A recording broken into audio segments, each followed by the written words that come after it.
Hey everyone, this is Andy, better known as Love Retro BTW on Twitter X, Threads, IG, and Cafe BTW on TikTok and YouTube. A quick update that the Cafe BTW podcast is taking a very long hiatus, but I still have something really amazing to share with you.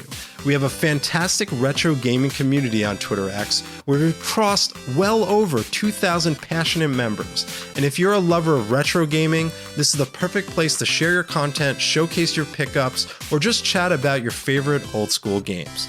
To dive into nostalgia and become a part of the thriving community, click in the show notes on the Cafe BTW link tree or go right to my Twitter X profile on Love Retro BTW. And now, without further ado, gear up for another sensational episode of the Gamers Week podcast. Coming up on Gamers Week podcast. Who is searching for Minecraft on Pornhub? That makes no sense. Well, you can do anything in that game, right? Oh, I mean, can you? Now you can. But some of these did make me laugh a little bit because I'm just like, you immediately start thinking about it in your head. Like that's what happens in my brain. You mentioned Minecraft and I'm just like, all right, so what could it be? And it went some places. I'm not going to reveal where it went. We'll talk about that later. Yeah.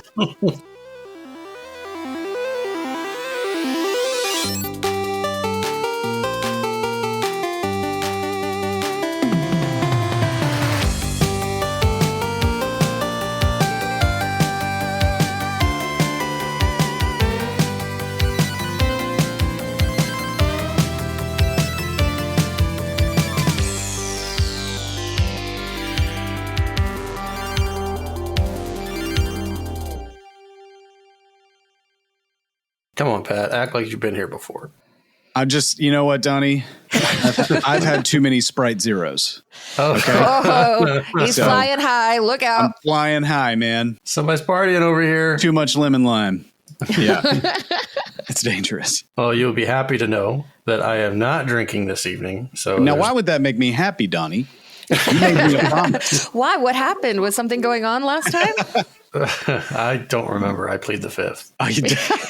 He doesn't remember, but luckily we recorded it so that he could. Yep. And we also released it for the patrons. And that was a very popular episode. Yeah. That was my introduction to Donnie. That was a really fun time. Yes, it was. You were a great sport. And it was a great episode. Oh, it was so good. All right. You guys ready to get started? Okay. I think I'm good. Okay. You good, Johnny? No. Okay. Echo, set your volume to 1. I swear to God, I constantly activate my Alexa without realizing it all day. And I don't want him going, I don't know what you're talking about in the middle of our recording. So sometimes Ryan does that. We just leave it in. Yeah. Okay. That makes sense. Donnie, you good? Yep. Good boss. All right. You sound very convincing. Yeah. He's like, I am a showman, so. All right. Welcome to Gamers Week podcast. Like the name says, we analyze the best, worst, and weirdest headlines of the past week in the video game industry. This is episode 102, and today is Wednesday, December 20th, 2023. Thanks so much for tuning in, everyone. My name is Blue Williams, and I'll be your host for this evening. But I am not alone. I am joined by two fabulous co-hosts. My first co-host is living proof that you should never mix Arby's with Taco Bell. Hey, why are you going to call me out like that? Donnie G Retro, how are you today? I'm not feeling well, and I think it might have something to do with my dietary decision yesterday. With the Arby's and the Taco Bell? I double dipped, and that was not a great idea. I've been suffering ever since, and I started getting sick last night, so I do not feel well. Who could have predicted something like that would happen? Right? I'm so shocked. I'm sure you are. All right. Well, my second co-host is receiving emergency care after being tragically trampled at a Taylor Swift concert while trying to get a glimpse of Travis Kelce. So Ryan Payne is not here, and we wish him a speedy recovery. Godspeed, Ryan. Our filling in tonight for Ryan, we have Patrick Brickhouse, aka RetroBlast Pat of the RetroBlast podcast. You can listen to his most recent episode, Clock Tower, featuring our own retro game brews prior to the trampling incident at retroblastpodcast.libsyn.com. Patrick, thank you so much for coming on the show tonight. Thank you so much for having me back, especially after the last time. Yeah, indeed. Patrick was previously on the show, episode 11, nearly 2 years ago. Was it 2 years? Wow, Nearly 2 Pat. years. Oh my God. Yeah, I think you're right. Wow. Uh-huh. Wow. Well, thanks for bringing me back. This is an honor and a pleasure. Indeed. I think you are actually our first return guest. Oh, see, now that feels good. That's touching me in a certain spot. Not going to say where. Would you like to tell us more about that? Yeah, I was say tell Donnie to keep his hands to himself. Oh. I can't. Why did you wait so long to come back? I just had stuff going on, man. Just had a lot of Taylor Swift concerts to go to. Are you and Ryan are Swifties? No. I stayed he was down in the pit. That's what happened to him. I was up in the bleachers. Yeah. Oh, okay. Pat knew better. I knew better. So for people who may have missed episode 11 when you were here before, tell us a bit about yourself and about your show. Sure. Okay. So, yes, I am the host of the RetroBlast podcast. Been doing that now for, how long has it been? 4 years, I think. Dang. And about 4 years. And every month we have a new episode that's based on one game and one game only. And it's kind of a chill conversation about those games and what's special about them, kind of like a sitting down with a friend and having a conversation type show. And luckily, I've had all of you on the show at least twice a piece. So I'm very grateful for you guys as well. And I still really love the time that I had with you guys on the show. But it was, or it has been just a really great process. The show has evolved a lot, even over the past couple of years. And I love where it is now. So if you want to check it out, please just search the RetroBlast podcast. Yeah, I think that's it.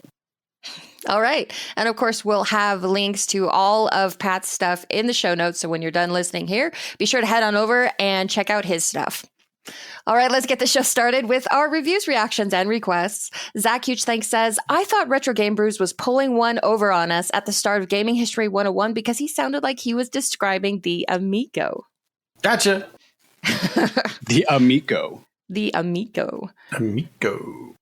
Sassy Sony says, loved the E3 memorable moments. For me, it was in 2013 when Sony completely trolled Xbox about sharing games. And I remember that one. That was a funny moment. They did this ad spot where it was like, how to share games on the PS4. And the one guy just hands the disc to the other guy. Right. This is how you share your games on PS4. Thanks. PlayStation. Yeah, I remember that. The that end. that was pretty cold. It's pretty good. I love when they get brutal. That's my favorite. Oh, yeah. And Holy Headshot says, okay, Donnie G Retro, here's how you build a trap for Christmas. Next year, for every empty box your kids leave behind, they will now unwrap an empty box next Christmas morning. Ooh. I freaking love this idea. And what I need to do is start keeping I've track. never heard of that. Yeah. Every time they leave an empty box in the pantry, you take it out, you like put a sticky note on the bottom of like the date so that when they open it next year, they're like, you left this in the pantry on March 17th. And that's why you're getting it now. That is also ice cold. I love that. They're going to come down Christmas morning and just see a ridiculous amount of presents, a la Home Alone 2, Lost in New York. And they're going to be like, whoa, we hit the mother load. And they're going to pick them up and they're going to feel a little light. And then they open them up and it's a empty Cheez-Its box. And it's like, look, that one's from June 5th. Do you remember that one? I wanted to go for some Cheez-Its, but no, I couldn't do that. But you left just a few crumbs at the very bottom. Yeah. Oh, that's probably going to be smelling bad. Like by then. Oh, yeah. Yeah. That just Yeah, adds that's to the the good stuff. ambiance of the moment. Yeah. And now it's time for the...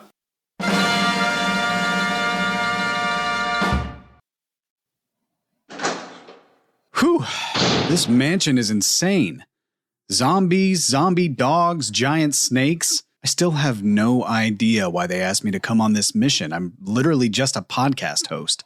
Anyway, just a quick shower in this dead scientist room, and I'll get back out there, I guess. I was looking for you. Oh, hey, Barry. This is awkward. Hey, look, Barry. I know things are bad out there, but I just needed a quick break. Please stop staring.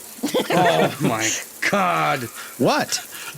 I was dirty, man. I needed to wash off, and it's not like that guy over there is using it anymore.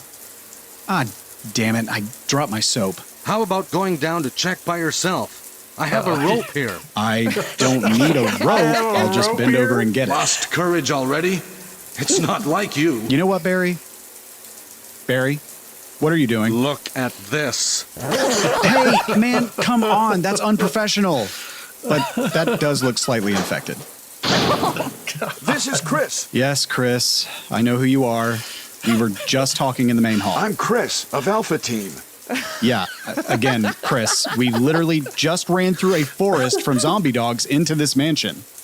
Anyway, it's getting crowded in here, so if you could both please... Wesker! Damn it. Chris, you're alive. Yes, we're all alive. Guys, listen, can you please just wait for me outside? Barry, please pull your pants up. Well, maybe it's quite natural under these circumstances. It's not natural, Wesker. It's just not. Better yet, I'm going to show you the tyrant. Damn it, Wesker, no. Oh, my God. Guys, I get it. I know why you're here. This is payback because Gamers Week podcast never includes your choices in the poll. But I have nothing to do with that. I'm just a guest host. Please, just wait outside. Yeah, you're right. But just take a look at this. I'm blowing this mansion up right now. Oh my God. Oh, you're welcome. That was S tier VIP skit intro. You're a natural. Oh, thanks. I enjoyed that. So you're the tyrant. Yes, thank you. That's my personal favorite part. Oh my great. God. Yeah. I never uncovered that scene in the game. Clearly, I need a better walkthrough. Yeah, they took it out for obvious reasons. But you could still access it via a cheat code that you could That's find right. on the Which is internet. what Oh yeah, of course. Yeah. Okay. I'll keep it going here. All right. So every Monday on Twitter, we post our VIP very important poll. If you'd like to participate, follow us on Twitter at GamersWeekPC. For this poll, the question was, what is the most absolutely unfair NES game? Silver Surfer with 20.7%, Dragon's Lair with 30%, and Ghosts and Goblins with 39.3%. Yes, that's correct. And 10% other. I totally agree with Ghosts and Goblins being at the 39%. And that is the subject of our next episode. So can't wait for that. Oh. Yeah. Nice. So let's look at some of the comments from the poll.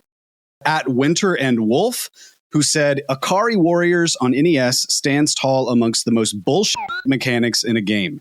It's borderline broken. Try it. It's all kinds of a nightmare. At Kinky Viking 42, G&G is unfair. Really? You have infinite lives and pick up from where you died with the weapon you had as long as you select continue at game over. I picked Surfer from the list, but my choice would be Ninja Gaiden for the broken enemy respawns. I have to disagree, Kinky Viking. Yes, you have infinite lives, but maybe you should check out the RetroBlast podcast and you'll find out why. All right. At Ben Magnet 27, Top Gun. I can't land that damn plane no matter how hard I try. And every time I see someone land, I want to call cheats or magic. Have y'all ever played Top Gun? Yes, that was one of the first games my dad bought whenever he got us our Nintendo Entertainment System. And he is correct that landing the plane is ridiculously hard. However, James Rolfe did do it with the Power Glove. With the Power Glove. I do remember that. That's a deep cut. That is. Very nice. Next, we got at Sarge Smash 1. Holy Diver and Battletoads might be a little harder or unfair than Dragon's Lair, but it's not cake. Ghosts and Goblins is tough, but not quite at that level. Silver Surfer is actually pretty reasonable. Tough, but a non-shmup guy like me was able to beat it, putting in around 3 to 4 hours. That's pretty impressive, actually. And at Frunk is Baldwin, any game with both respawning enemies and pushback upon collision with enemies. The knockback. Yeah, I kind of have to agree with that. And we did talk about that a little bit for Ghosts and Goblins, as well as, what was the other one? Castlevania. The original Castlevania has that. And Castlevania and Ninja Gaiden are the two that give you nightmares. Yes. Like you hear the sound and you just feel yourself falling into the hole over and over and over again. Well, I guess what I want to know after reading through these, what about for you two? I mean, Dragon's Lair is real up there. That's just so brutal, where you have to be absolutely pixel perfect with your inputs, and it's just a memorization slog. Right. But what I actually went with is Fester's Quest. Fester's Quest. Okay. Fester's Quest is awful. For starters, Fester is too slow, especially when you get the things that make you go slower. So it takes an already slow character, makes him super slow, and like there's just no way to get away from enemies. You're just dead automatically. The upgrades that you supposedly get for your gun, they make your gun worse because you go from shooting in a straight line to shooting in these weird patterns. So if the enemies are moving and your shots are moving all over the place, how do you even aim? Right. Like there's no way to do it. The upgrades make your gun worse. And then the worst thing about the game is you die after 2 hits, and every time you die, you have to start over at the beginning of the game, even if you hit continue. And I have not now I don't want to play it. So thank you. Not recommended. For that. I appreciate that. How about you, Donnie? Oh, that Fester's Quest is just one of those games that you rent from Blockbuster on a Friday night because everything else is gone, and you're like, okay, I'll try Fester's Quest. And then by like the first like 29 minutes, you're like, nope, I'm just gonna let this sit all weekend. Not even gonna touch it. Mm-hmm. Out of the choices here, I'm going to say that Ghosts and Goblins is not completely unfair. There's really only one part in Ghosts and Goblins that's unfair, and that's if you don't memorize which candle that you hit that drops the power-up weapon or drops a weapon. And there's one part in, I think, Section 2 where you're climbing the ladders and all that stuff and going up and down. And if you hit this candle, then the fireball drops. But you can't go around. It's not like it disappears after a certain period of time. No. It just stays there. So you're forced to pick up this horrible weapon, and it does no good. You're almost guaranteed a death, and then you have to start all the way over after you die, after you lose your continues, start all the way over and just hope that you memorize that one candle that you don't want to hit. So, I know exactly what you're talking about. Right. Yeah. Ghosts and Goblins, in my opinion, is not completely unfair. The biggest pile of dog S here for me is Dragon's Lair. Like Blue said, pixel perfect every single time. Mm-hmm. I have this game sitting on my shelf. I tried it.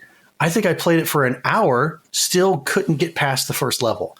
And I've never touched it again. I think it's a solid choice. I mean, Dragon's Lair is up, I would say, is definitely up there. I can't disagree with that. What's your choice then? Oh, Ghosts and Goblins. but here's the thing. Ghosts and Goblins was the second NES game, or excuse me, the second video game I ever owned. When I was a child and we had an NES, we had Super Mario Brothers and Duck Hunt, the combo cartridge, and then we got Ghosts and Goblins. And as a 5-year-old boy, that was how I was introduced to video games.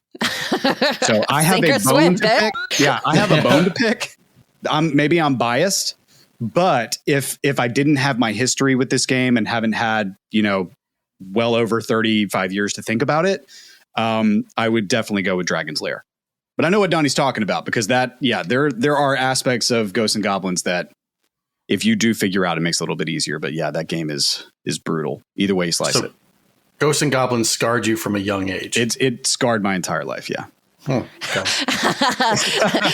Pat is the way he is because of Ghosts and Goblins. That's why I'm me.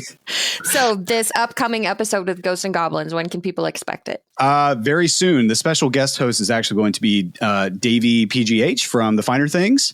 Oh, wow. And we had a long conversation. It was actually really nice to have him on. We had a really deep and soul-touching episode.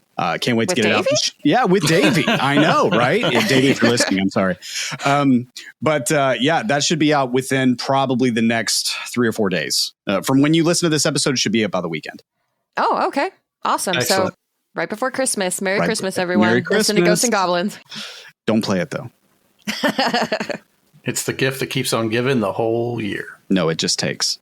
I was talking about your episode. Sorry, I'll stop.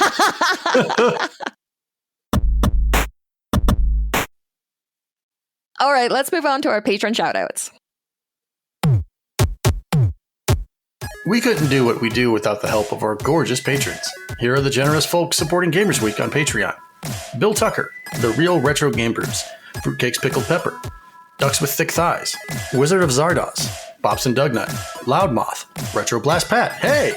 Great Siaman 81, BNT Zilla Guy, The Mad Milkman, Johnny Boombots, Seven Castle Forest, Crunchy Kong, Sheriff Snacks, Frank Grande, Love Retro BTW, Steven Sand, Ramboski, Terry Canair, Doongie Forever, Ducks in Disguise, Don't Make Me Pull Over This Car, Games with Coffee, Hybrid Divide, Matto1606, You Fall Before Me, Davey PGH, the Red Ox PDX family, including Shannon and Luke, Shalaziel, Zach Huge Thanks, Number One Blue Sick Voice Fan, Sassy Sony, Evo Lust, Rai Secret Best Friend, Mega Retro Man, Gamatroid, Michael Lakite, and Emo-esque.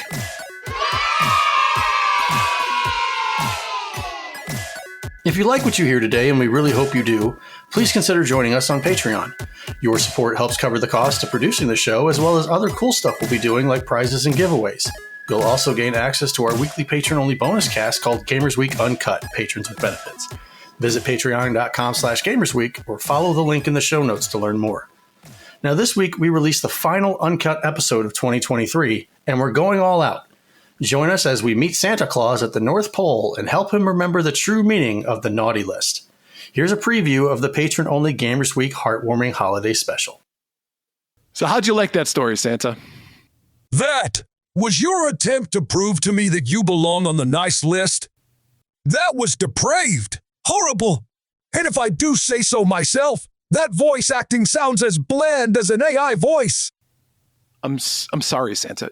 We can do better. Yes, please, Santa, give us one more chance to prove we can be nice. Why does that still sound like innuendo? I know. Let's sing a Christmas carol. Nothing's more wholesome than a Christmas carol, right? Hey, folks. Peter Griffin here.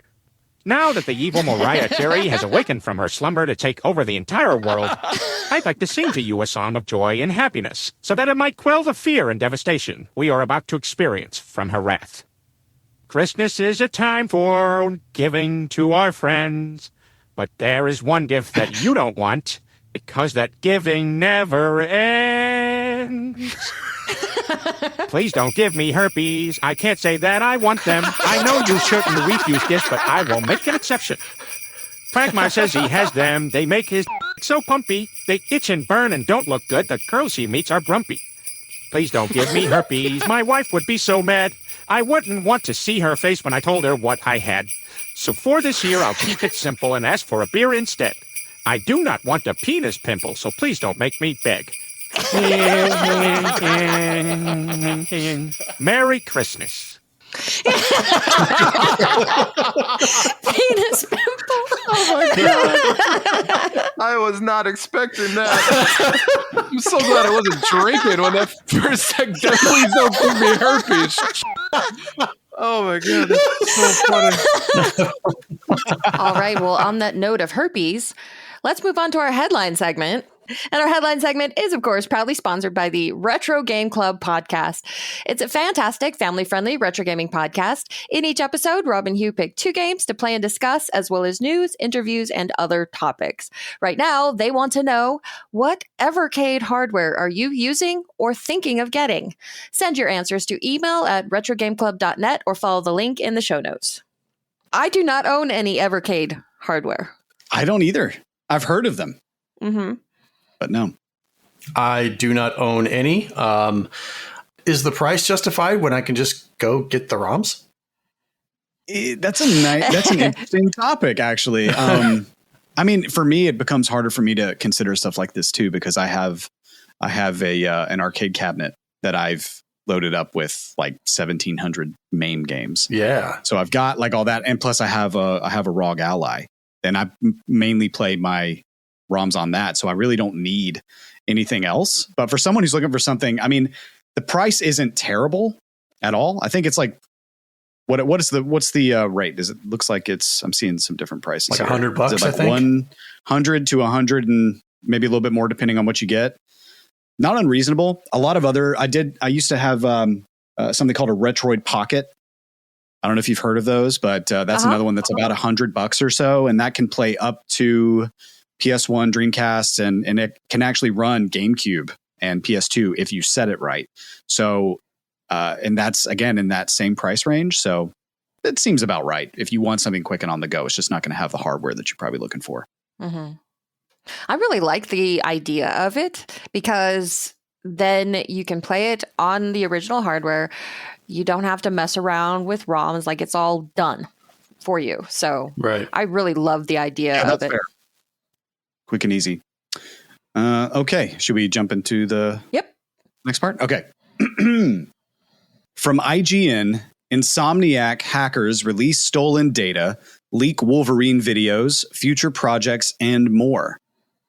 The hackers who breached Marvel's Spider-Man developer Insomniac and threatened to release confidential data unless they were paid 50 Bitcoin or around $2 million within 7 days have made good on their threat after Sony reportedly refused to meet their demands.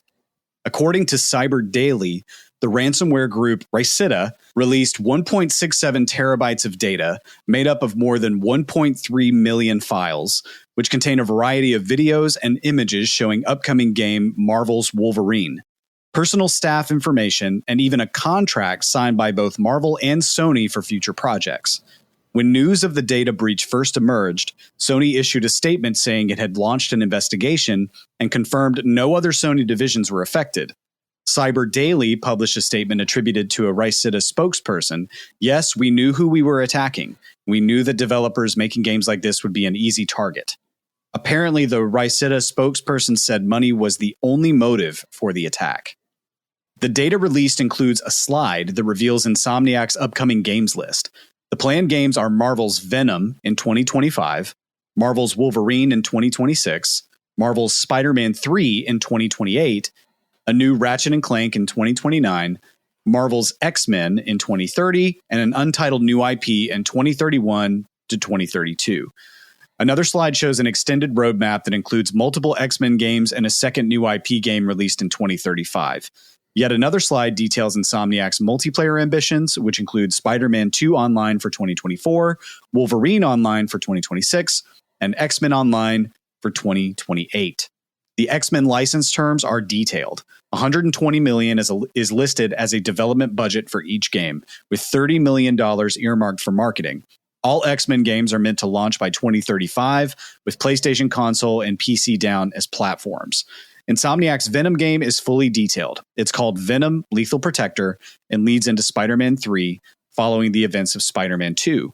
It sounds like Venom is to Spider-Man 2 what Miles Morales was to Spider-Man, offering an 8 to 10 hour standalone experience. A Q2 2025 release window is mentioned alongside a $49.99 price point. Well, we do not negotiate with terrorists, apparently. Yeah. This one is rough. This is really, really rough, especially for a studio like Insomniac, who, at least in my opinion, have put out a lot of quality content and are making solid single player experiences. Not that I think that this should ever happen, but there are other studios that I would have been like maybe less upset about if this happened. But at the same time, think about all the people who are involved in these projects. I mean, this is a very, very long roadmap. So this is going to damage a lot of what's in their pipeline. Is it though? I mean, they've had this stuff kind of spoiled, which, you know, all of this will probably change anyway by the time it comes to these dates. I mean, X-Men in 2030, there's no way. Come on now. So much is going to happen between now and then. That's just kind of ridiculous to think. I mean, it is a roadmap. So yeah, to think that we could hold them to something that would come out in a leak like this. But I guess the question is, does this really hurt Insomniac in like a tangible way? I mean, it's disappointing for sure for how they wanted to reveal and market these things. And there goes the hype that they were trying to hopefully build at showcases and you know, Summer Game Fest and stuff like that. But if you had paid out to keep this from happening, that would have to be 1,000 times worse, because then you're just putting a bigger target on your back. Yeah. I say just, here, go ahead, leak the stuff. This is everything that we had planned for almost the next 10 years. There you go. What else are you possibly going to do to us now? And you didn't get any money. Yeah. I mean, I think what you mentioned about the whole hype thing, right? And I think that's what sticks out to me the most, because these days, a lot of what these publishers and developers bank on is that hype, because of the way that things are now with social media and the way that streamers and reactions and the way that things drum up interest in your brand and what you're doing. If this is mainly what they're going to be working on, they've essentially lost all of that surprise. So when they do want to do a secret reveal, like when they get to the point to where they do want to reveal something like X-Men, the wind's kind of taken out of their sails. But it could work in an adverse way to where now everybody's like, hearing more about Insomniac. And I think that's the only thing I can think of that really hurts them is the hype train. Like they don't really have one now. I think you're right in that aspect. It's you're taking the wind out of their sails, because they might have wanted to wait before announcing anything, so they had something tangible to show everybody, like something really good. But now they just have this list of, hey, this is the games that we're going to be working on. And quite honestly, I'm excited to hear that we have a Venom game, a standalone Venom game, another Wolverine game, an X-Men, Spider-Man 3. Like these are all IPs that I love because I'm a big comic book nerd. Another thing that I'm excited for is a $49.99 price point. That gives me hope that maybe these prices are not set in stone, that newer games are going to be $59, $69, $79 anymore. It's $49. But I do hear what you're saying.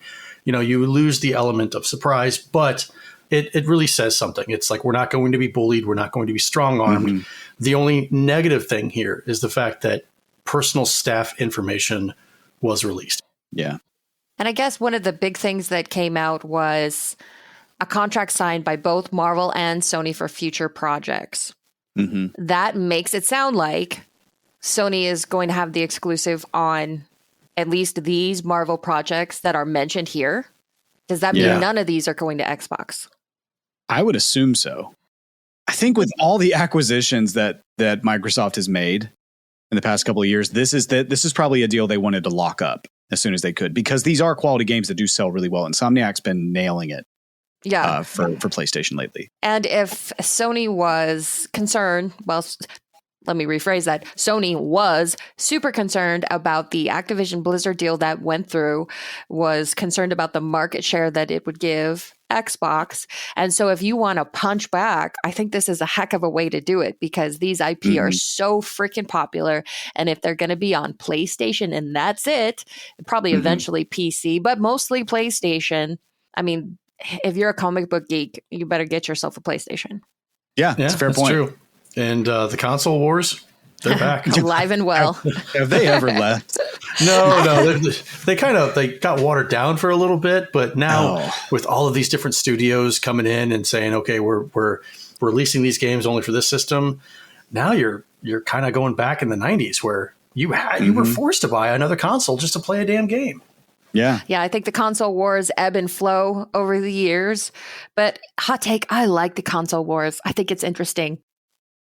I like the console wars too. The only thing that I don't like is the fanboyism stuff. Yeah. If we could just all have fun with it, then that would be great. But when you take it way too seriously and you're willing to die on the altar of blue or green, I mean, come on now. The brand allegiance is strong. Yeah.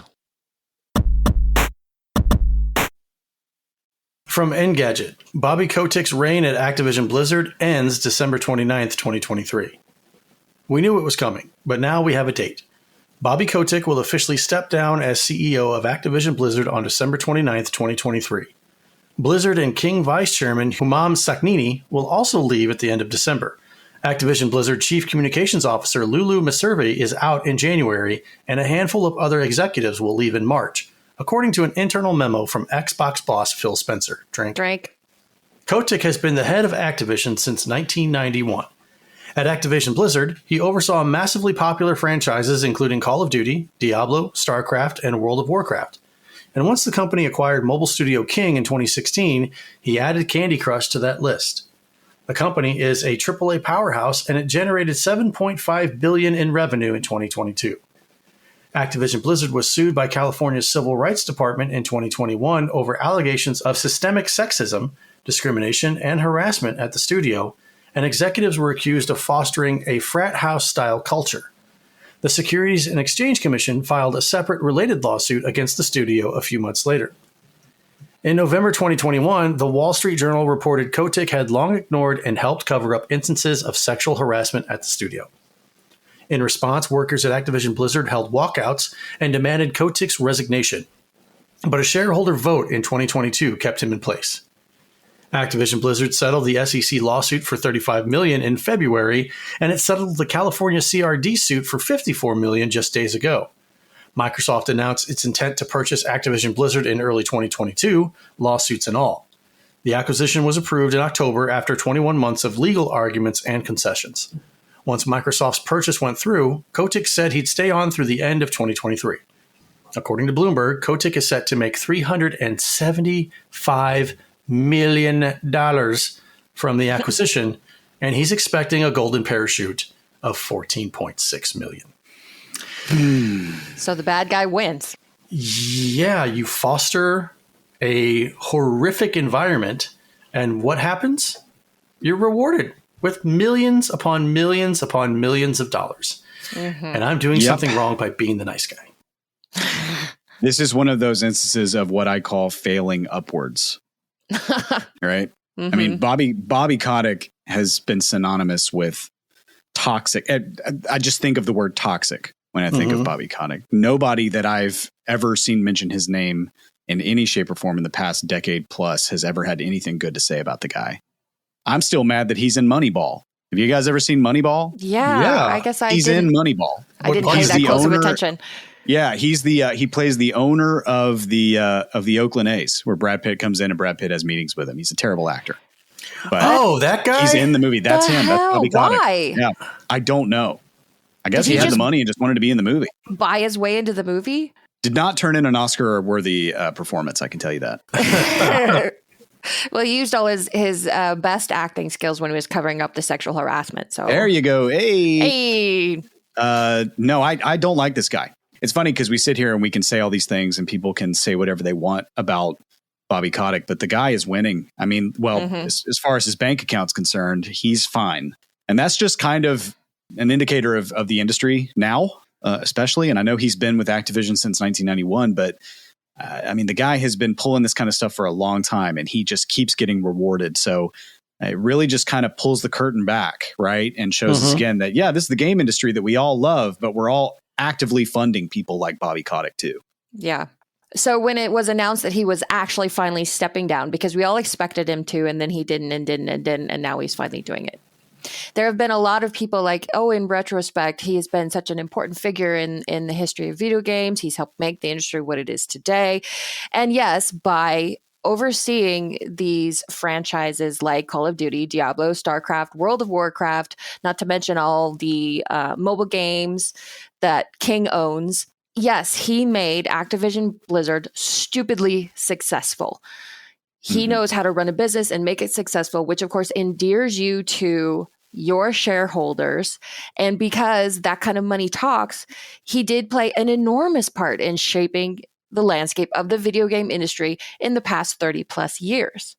But your legacy is something completely different. And maybe when you have almost $400 million just to walk away from your job, you don't care about your legacy. But as you were kind of alluding to, Patrick, anytime anyone mentions your name, what they will remember, anyone who wasn't one of your shareholders anyway, what they will remember about Bobby Kotick was that under his watch, one of the most popular and powerful video game companies on the planet festered into a complete toxic hellhole where people didn't want to work, where they weren't even treated as humans. They were abused. They were harassed. They were, I'm not going to get too graphic about it, but bad shit happened there. And then they got a slap on the hand with a couple of lawsuits. You write a check, you make it go away, and Bobby walks away with his golden parachute. It's a pull back the curtains and look at the video game industry, but we all know that this kind of stuff happens in every industry. It's how the world works, not just video games, unfortunately. Now, Bobby Kotick, whatever, has a legacy. He has a legacy in this industry. What outweighs what here? When you've done a lot of good for the video game industry, all of the different franchises and stuff that you've helped make popular and be successful, is that overshadowed by all of the bad things that you've done, where you've fostered this kind of work environment? Is that going to be the thing that supersedes the good stuff that you've done? Because we all make mistakes. But when you continue to make these mistakes...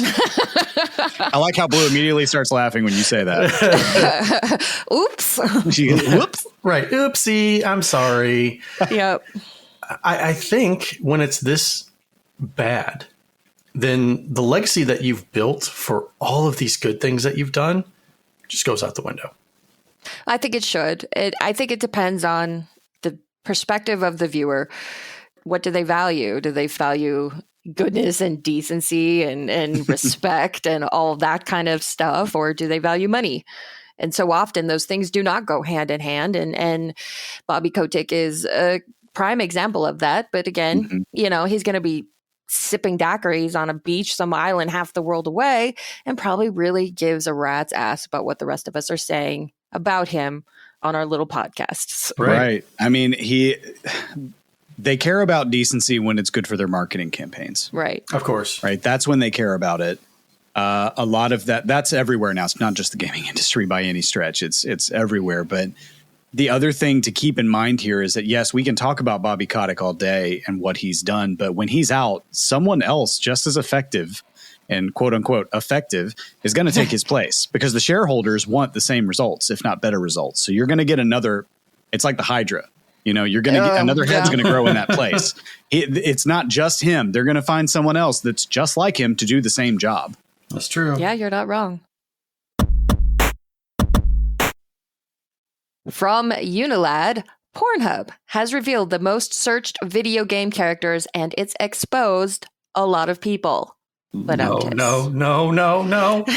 Donnie, go. I'll be taking a hiatus. I'll talk to you later. Bye, Donnie.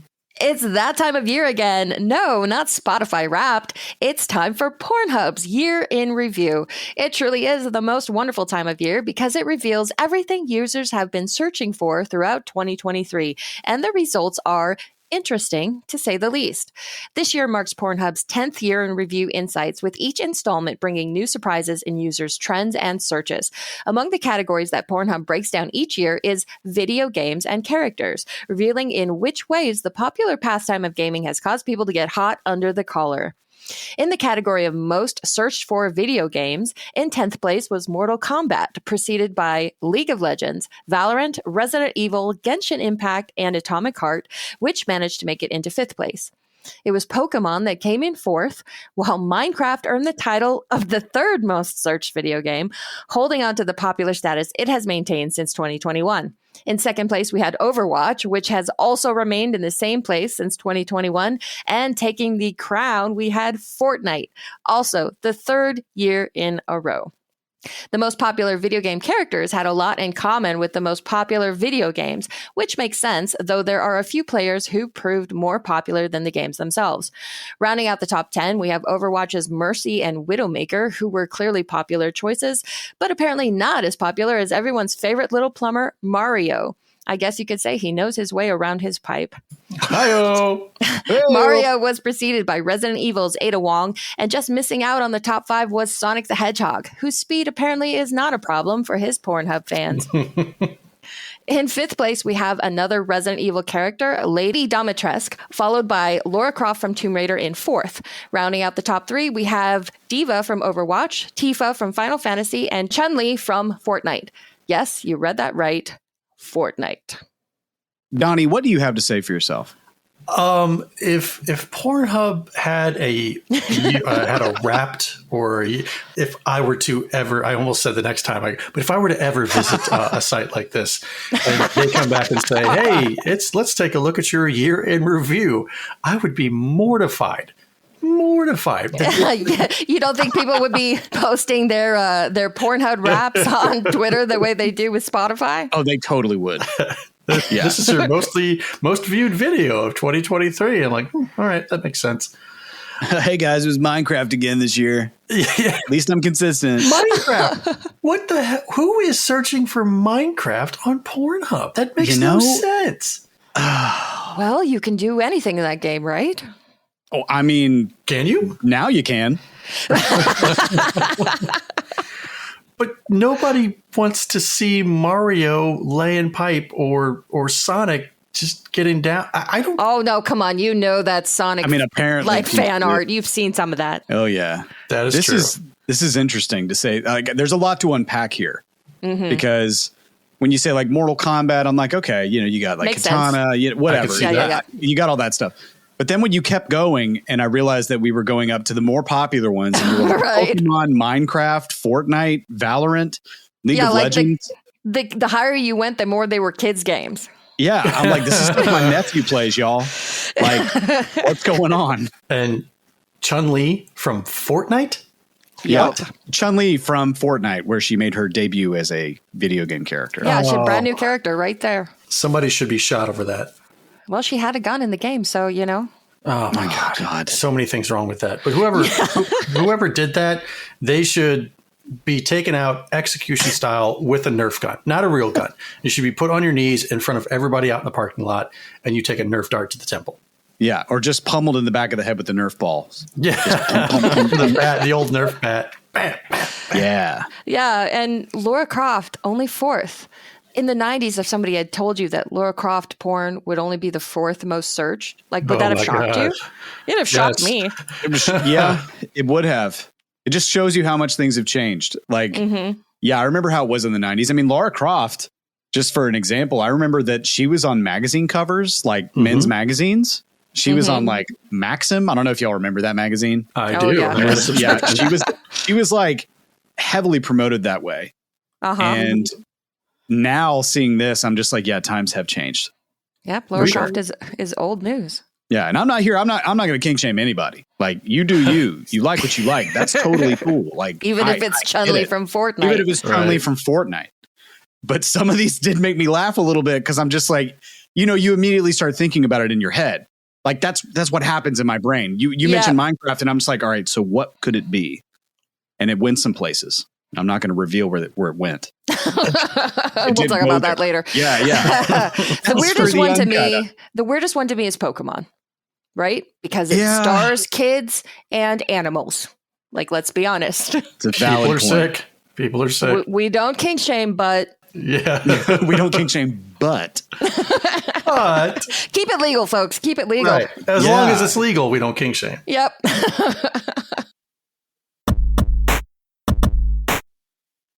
All right, normally this is the part of the show where we talk about our top 3 new releases, except this week there are exactly 0 new releases. But stay tuned to Gamers Week because there are a ton of absolutely killer new games on tap for 2024, like Star Wars Outlaws, Black Myth Wukong, Hellblade 2, and Final Fantasy VII Rebirth. What games are you guys most excited about this coming year? Definitely excited for Final Fantasy VII Rebirth. I'm really a fan of what they did with Remake. I love the original. But I do like remakes. I'm looking forward to that. And it's not been announced officially yet, but I do want to see what potentially gets announced for the next Resident Evil game, obviously. Which one will they be remaking next, you mean? Yeah. See, I'm still waiting. Okay, yes, but I really want a Dino Crisis. Just let it be known. I would love a remake of Dino Crisis. Capcom only cares about Resident Evil and Monster Hunter now. I know. Well, I was so looking forward to actually picking nothing again this week out of all the 3 that were released. But honestly, I got to say, nothing really has me excited. There's nothing that I've seen that has really captivated and pulled me in. Am I getting old and senile and cynical? Is it? Yeah. Yeah. Yeah. In contrast to Donnie, I'm excited for a lot this coming year. Star Wars Outlaws, as much as I hate Star Wars, that game looked so fun. It looked like Assassin's Creed with a female Han Solo skin on it. the blurb that we saw at Summer Game Fest, if that's indicative of the whole game, then I could definitely sink some hours into that because it's the exact kind of gameplay that I really love. I'm also super excited for Black Myth Wukong, for Rise of the Ronin. That's right up my alley, and I will have more of that, please. There's a ton to be excited about this year. Maybe we'll probably, in reality, not have as good a year as we had for 2023, but you never know. You never know. And I might revise my statement once these games start coming out. Yeah. And I'm more selective about the stuff I played now. And maybe that's just because a lot of what's trending and a lot of things that are really popular aren't really for me these days. So it's less than it used to be, but I'm really excited to see what we get that we don't know about yet. Right. Some of those killer indie games. I mean, put on my clown makeup, Silk Song in 2024, right? Right? Oh, right? That's is that the sequel to what's Hollow it called? Knight? Hollow Knight, yes. Yeah. Yep. 2024, baby. 2024. It's our year. All right, let's move on to our main topic for the evening. From Game Rant, the 10 biggest video game news stories of 2023. The gaming industry never sleeps, and a breaking news story can come at any time. Sometimes it's at hosted events like the Game Awards. Other times it's an announcement on a random Tuesday. Although this is by no means an exhaustive list, the year 2023 has played host to a lot of major developments, news stories, and ongoing events. Here are the biggest news stories of 2023 in no particular order. For me, it was Tuesday. Yeah, it was Tuesday. 2023 has been an incredible year for gaming, but a terrible year for devs. 2023 has been one of the best years for video games in recent memory, with major industry-defining titles like Zelda Tears of the Kingdom, Baldur's Gate 3, Spider-Man 2, Starfield, Hogwarts Legacy, Alan Wake 2, Resident Evil 4, Dead Space, Lies of P, and more, all adding to our backlogs this year. However, the human cost of 2023 has been incredibly high, too. This year alone has seen approximately 9,000 developers lose their jobs. Unity, ByteDance, Embracer Group, Epic Games, and Amazon have seen the largest number of layoffs, while studios like Bungie, BioWare, CD Projekt Red, and tons more saw layoffs as well, ensuring that the industry's highest of highs was met with the lowest of lows. The 3DS and Wii U online services shut down coming. This year, Nintendo worked on sunsetting support for two major pieces of hardware in its history, the 3DS and Wii U. In March 2023, the 3DS and Wii U eShops closed down, and all remaining online services for this hardware will come to an end in spring 2024. This means online multiplayer, data sharing, leaderboards, and more will no longer remain available. All owners will still be able to download any games and DLC they own, they just won't be able to get anything new for this hardware, and this is likely to impact secondhand markets for these devices as well. Baldur's Gate 3 takes the industry by storm. No one, including developer Larian Studios, expected Baldur's Gate 3 to blow up the way it did.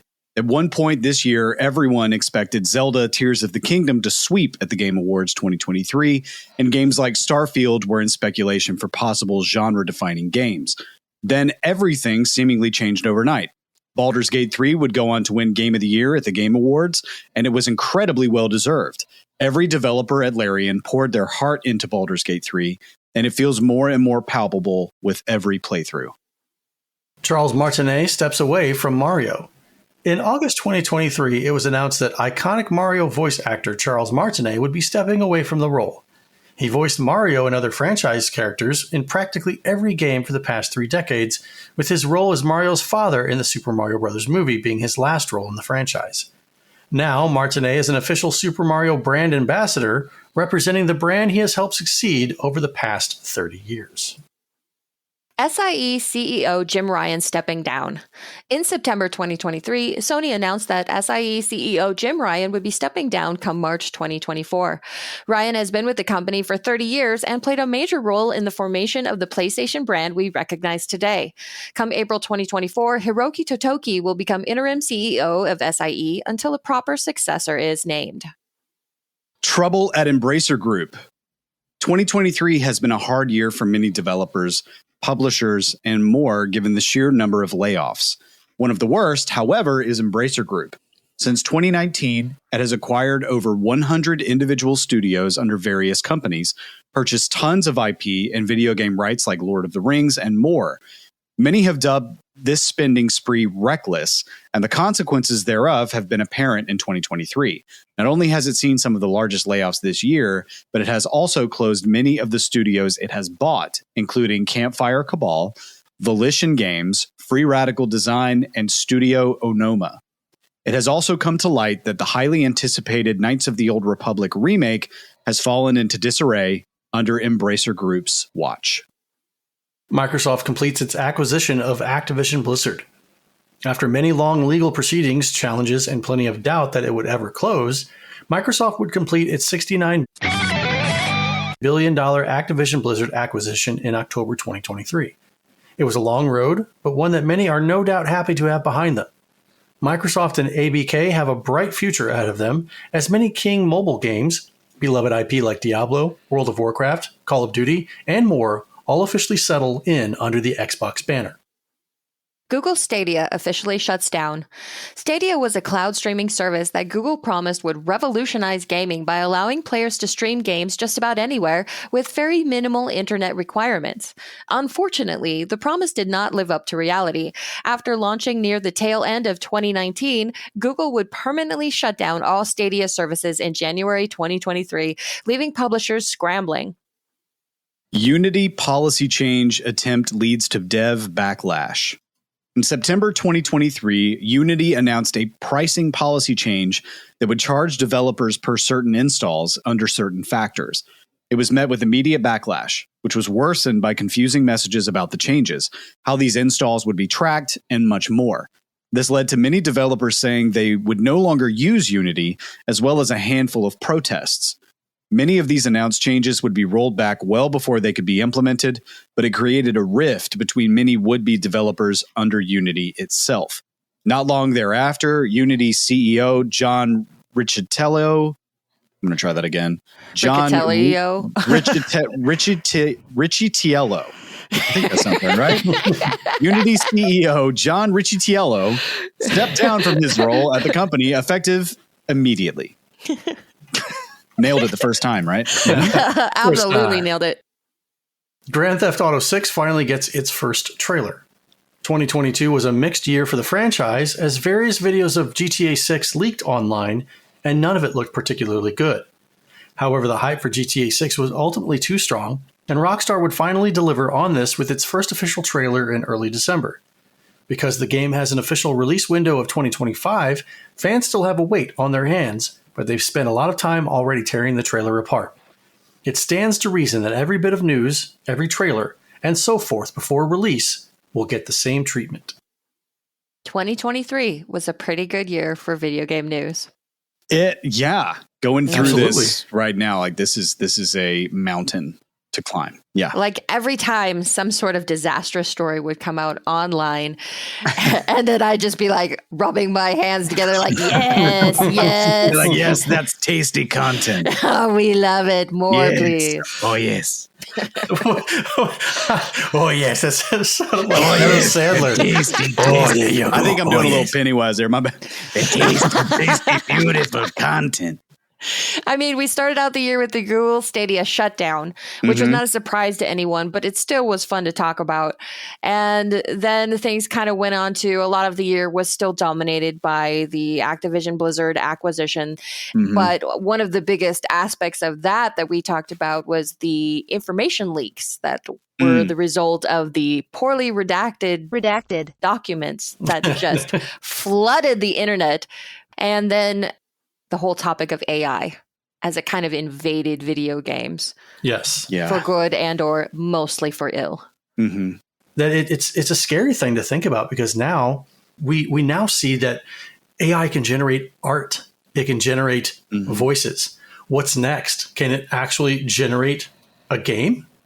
Is that on the horizon where you just put input, okay, I want to generate something where it's a first-person shooter, you're escaping from dinosaurs and yada, yada, yada, and all of a sudden, boom, AI says, here you go. I've written the code for it. This is what I know about all these other code dumps that I've received. Here's your game. And you're like, wow, we did it. We don't have to pay all of these people millions and millions of dollars to generate this game. We can just polish it and reap all of the benefits. And that is scary. It's a fair point. I mean, you could think about how many, we talk about all these layoffs, right? Mm-hmm. Talk about everybody losing their jobs. And I know this is the topic that comes up in not just this industry, but when you bring AI into the mix and you've got shareholders, again, another callback, who really just want to make as much money as possible with the least amount of cost, then AI fits the bill for a lot of that. If you do get to a point where you can build a baseline, or if you can get like at least the ball rolling with AI, like you said, Donnie, you could have at least get it to the point where it can give you your base code, right? And get your blueprint. That cuts out jobs right there, right? If you don't have to do that, and there's, the products are going to suffer. There's a lot of problems that are going to arise from this. Not the problems that we were like fearing, or quote unquote, some of us were hoping for, like Skynet, right? Like we're going to be like fighting robots in the streets. But like this is like a different kind of almost like dirty situation where I see what people are doing with AI and how much that's going to hurt. Again, not just this industry, but especially in this industry, because there's so much about it that AI can creep into. Well, and segueing from this topic into another big story that dominated a lot of the year was the SAG-AFTRA strikes, which were not directly part of the video game industry, but were related. And then eventually they did vote that the game actors should strike as well. Yeah. Because they, we saw right there, they were already wanting to do that. They were already wanting to like say, hey, we don't need extras anymore either. We can just throw it, it's getting rough. But anyway. Yeah. And in a year dominated by layoffs, I love to see that at least the voice actors are able to stand up for themselves. And you hope that at some point, unionization amongst video game developers can be more commonplace, so that this kind of formula that the game industry works off of is, let's make hits. Let's make these amazing games that bring our studios so much acclaim and make us a gazillion dollars, but then we just absolutely cull our staffs while still reaping the benefits of their hard work. And then they're going to apply for unemployment. The game industry has operated like this for decades, but something needs to change. And I'm hoping that things like strikes and unions become more commonplace, so that these studios will learn to actually value what makes their product. And of course, AI, the race to AI, and make it better and better and better. They're hoping that they don't have to do that. They're hoping they don't have to change a thing, and that they can just easily replace their big staffs. But I don't think it's going to be that simple. I agree with you. I am a big proponent of unionized workers in the video game industry, especially for those who work for a particularly small development studio and get bought out by they get brought into the umbrella over the fold of a bigger company. And then all of a sudden, well, we just wanted to acquire you for this particular game and all of this. We don't need you guys anymore. So go ahead. You're gone. You're gone. That's pretty shitty.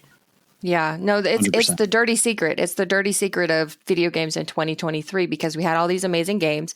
And then the Game Awards this year was just kind of a microcosm of all of that, because these games are being celebrated, but not the developers who make them.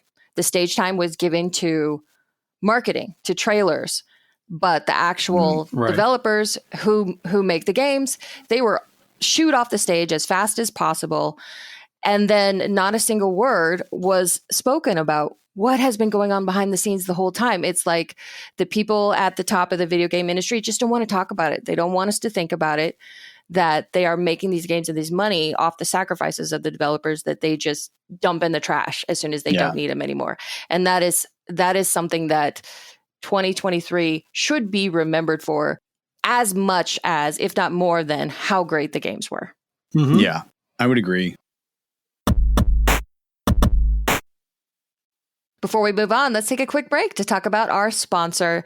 This segment is proudly sponsored by A Gamer Looks at 40 podcast. The show explores the history of video games through the stories and experiences of the everyday people who lived it. The podcast is currently on hiatus, but there are over 90 episodes in the backlog ready to be explored.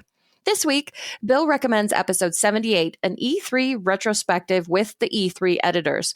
On this episode, Bill talks with former editors of Electronic Gaming Monthly, Greg Stewart, CJ Johnston, and Dan Shu Su about the early days of E3, what it was like to attend the show, and the conference's hazy, uncertain future.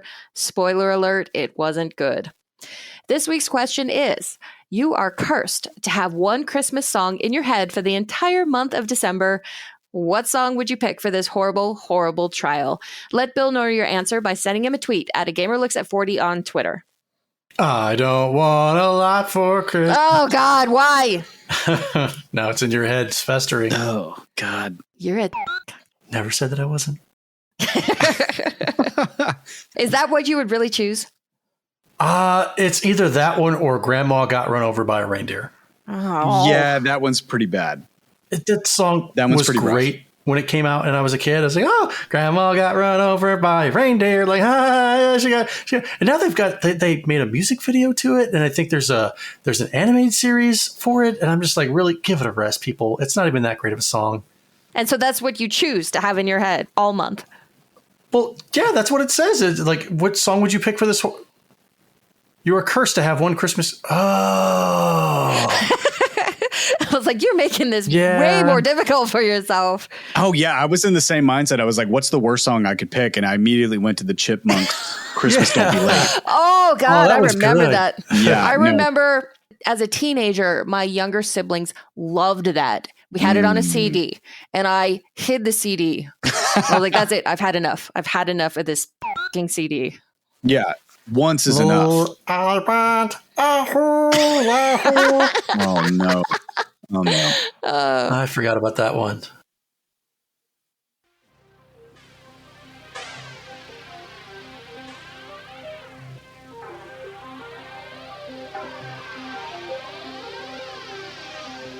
All right, fellow kids, grab your Nokia phone so you can play some Snake. Don't forget to feed your sim. And be sure to set Napster to download all those songs overnight, because where we're going, you're going to need them.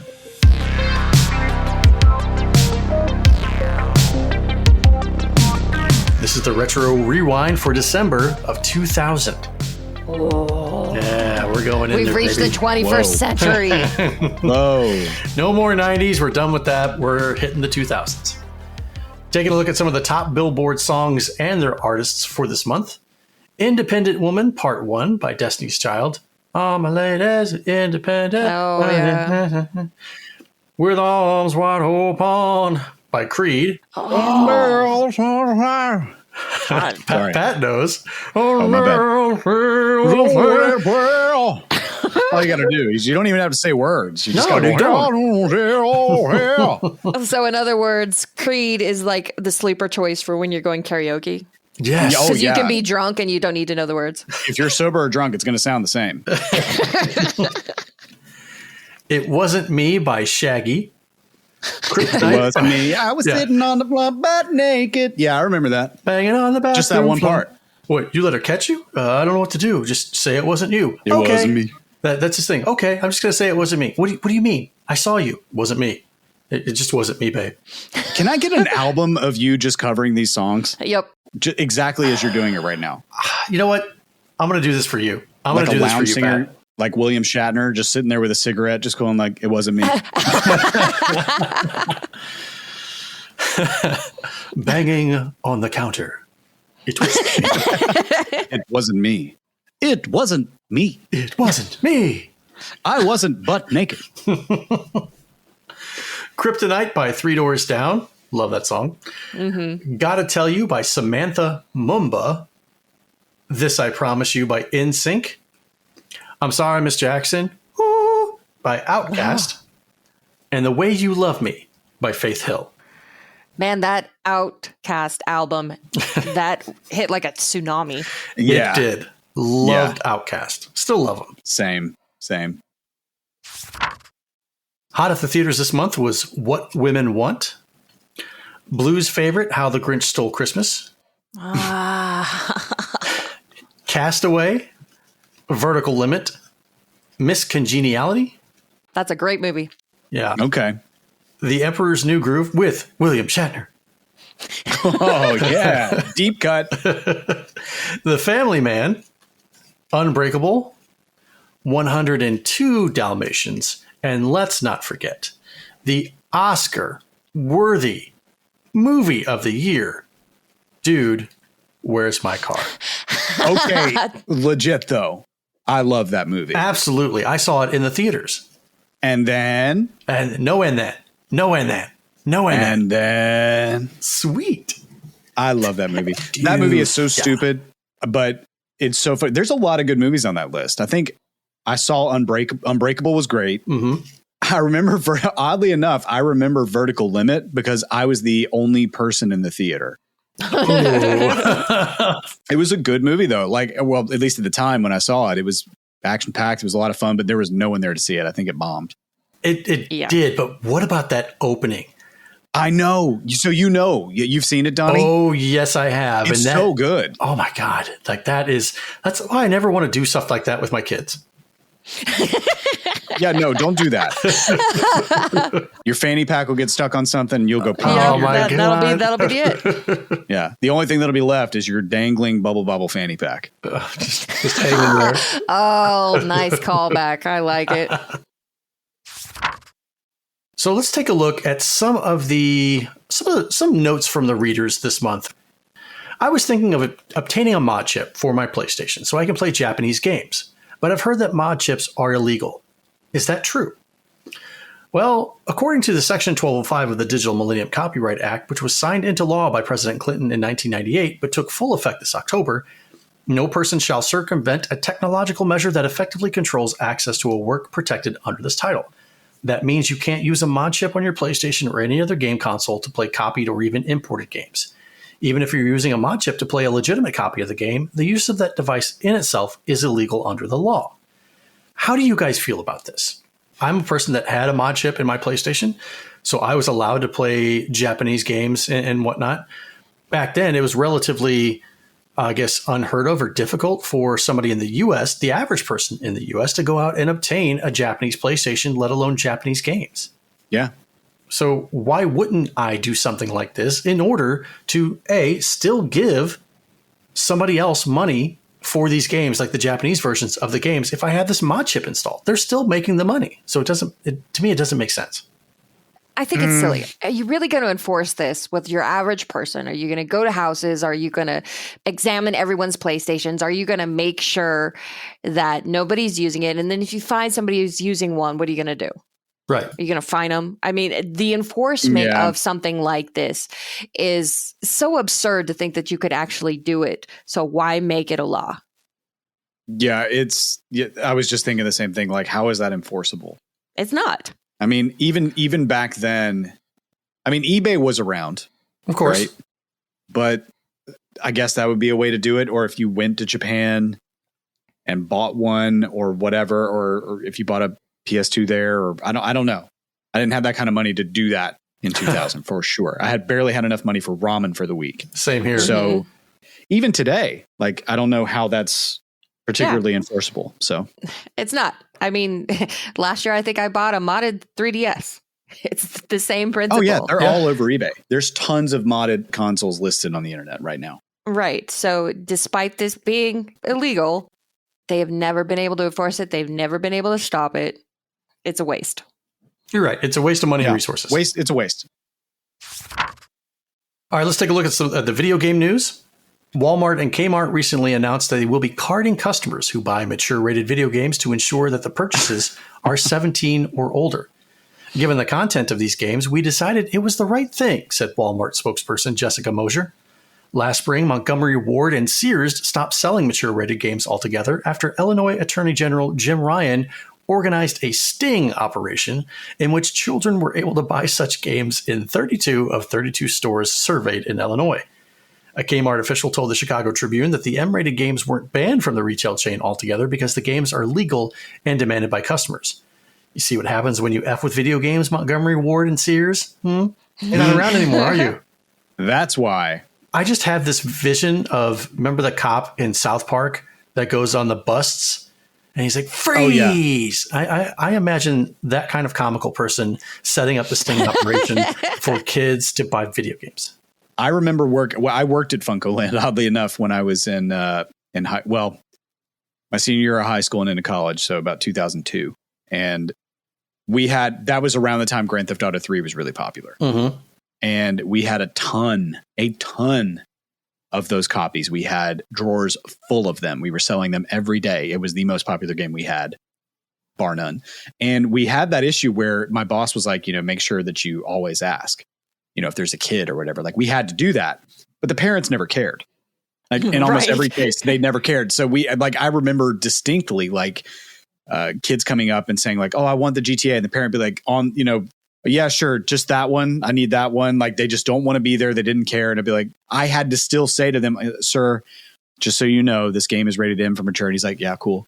They did not care. And there were maybe once or twice I had like a mother that was like, "Oh, well, thank you very much for telling me that. No, little Johnny, you can't have that. It's got sex in it."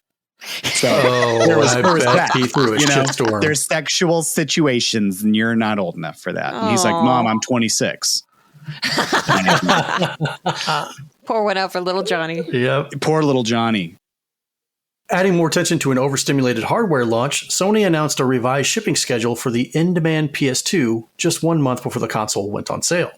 During a telephone press conference in late September, Sony revealed that only half the promised 1 million would be available for sale October 26. Every week thereafter, another 100,000 units are expected to arrive in stores until the end of the year. Sony's staggered shipping plans means launch day will be less crucial and the lines at stores less chaotic. Really?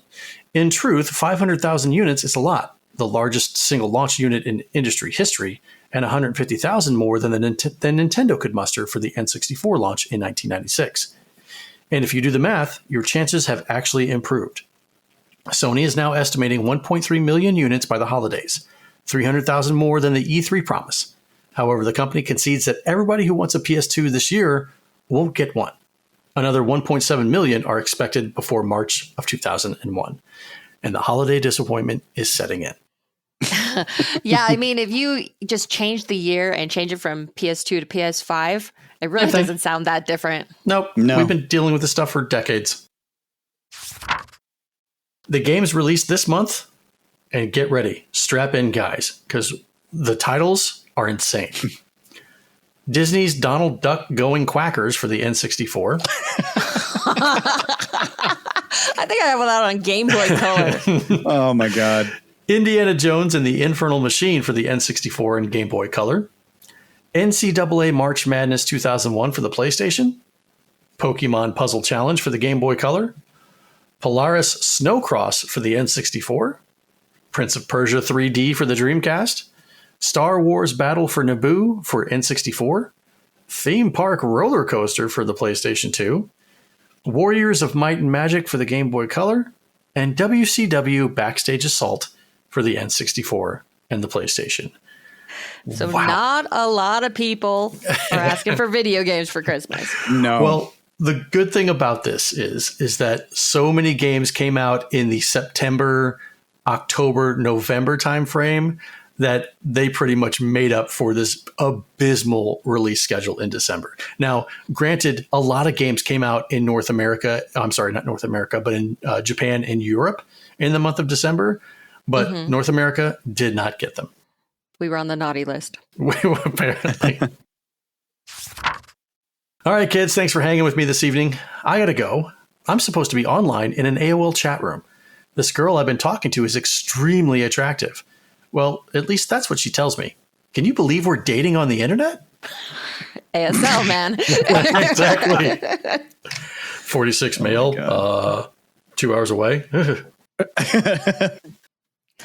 All right, let's go ahead and wrap up the show. Thank you for listening to episode 102 of Gamers Week podcast, and a big thank you to the Retro Game Club podcast, Love Retro BTW, and A Gamer Looks at 40 podcast for sponsoring this episode. Don't forget to check out their links in the show notes. If you want to connect with Gamers Week, follow us on Twitter at GamersWeekPC, email us at gamersweekpodcast@gmail.com, visit our merch store at gamers-week-podcast.creator-spring.com, or if you want to do it the easy way, follow the link in the show notes. And join us on Patreon at patreon.com/GamersWeek. And finally, Since you made it all the way to the end of this episode, please leave us a rating and a review to let us know how we did. We really do value your feedback. And while you're there, consider subscribing on iTunes, Spotify, or your podcast platform of choice. Patrick, thank you so much for joining us this episode. This was a blast. Oh, yeah, absolutely. Thank you guys for having me. I mean, it's always fun. It's such a departure for what I do on my podcast. So it's just fun to sit here and talk about all of this stuff. So thanks again. Really? It's a blast. You went there? You like that? You like that? Was that intentional, Blue?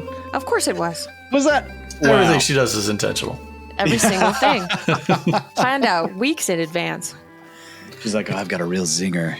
They're going to love this. Yeah, they're never going to know what hit them.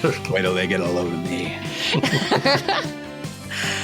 All right. Good night, everybody. Good night, folks. Good night.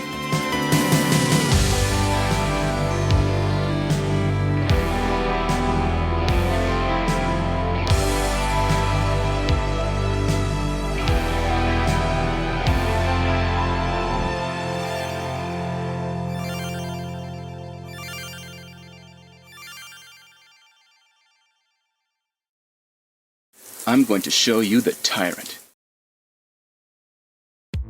Welcome to Gamers Week Uncut. Welcome to Gamers Week Uncut. Welcome to Gamers Week Uncut, patrons with benefits. This is the unscripted, patron-only bonus cast with less editing and more dirty jokes.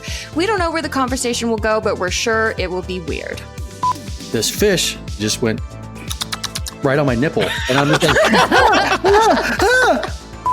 I Google Street Fighter 6. The first search result that comes up is people think they can see Ryu's in the Street Fighter 6 reveal. Listen up here, kids. You're not going to want to get one of those VD-STDs things, right? Make you fall off. When you go, grab a pro. You'll be doing it for America. That was perfect. If you want to hear weekly episodes of our patron-only bonus cast, join us at patreon.com/gamersweek.